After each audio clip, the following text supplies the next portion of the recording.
A fluid is anything that can flow. Liquids and gases are both fluids.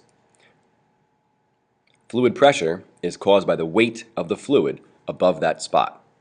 So a scuba diver that's in water has water above him. That water is pushing down on him. It has weight. It's pushing down on him.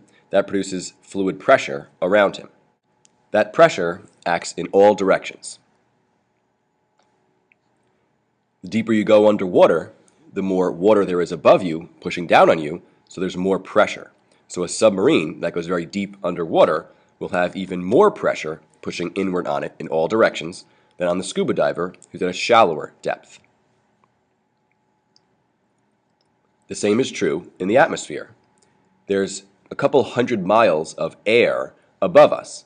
Air doesn't weigh very much, but when you have a couple hundred miles of air, it actually adds up to a surprisingly large force.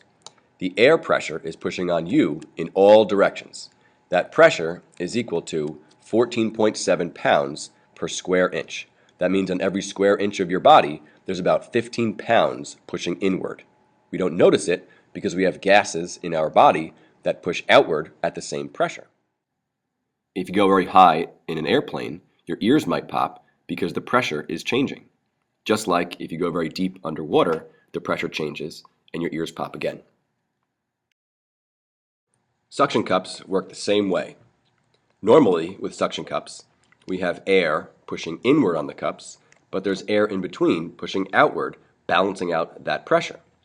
But if you push two suction cups together and you remove the air in between, there's no air balancing out the air pushing in, and the suction cups are surprisingly difficult to separate.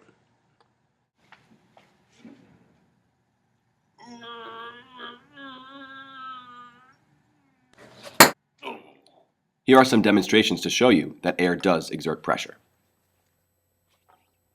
In this demonstration, the water was boiled and the steam produced pushed the air out of the flask. Once the steam starts to cool down, it creates a partial vacuum inside. That's a low pressure, and the high pressure air in the room pushes this blue liquid up into the flask. This is how you use a straw. You reduce the pressure in your mouth, and the air in the room pushes the liquid up the straw into your mouth. You can see in this demonstration that the egg does not fit in the flask.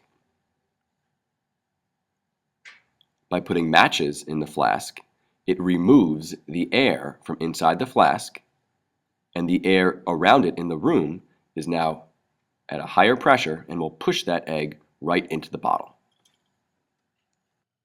In this demonstration, steam is once again used to remove the air from the flask. By capping it with a balloon, no air from the room can get back in the bottle once that steam starts to condense back into water. As that steam condenses, there's less air in the bottle, which means less pressure, and the balloon is literally pushed into the bottle.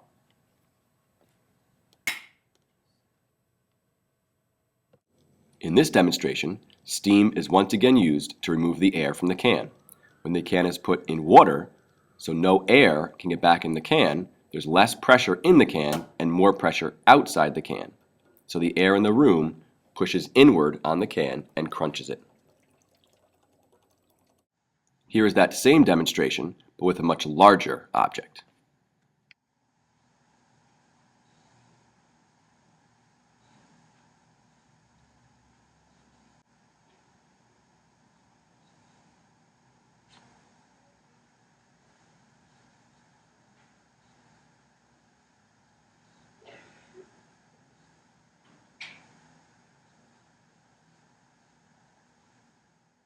Here's an extreme case of a large tanker with the air removed from it.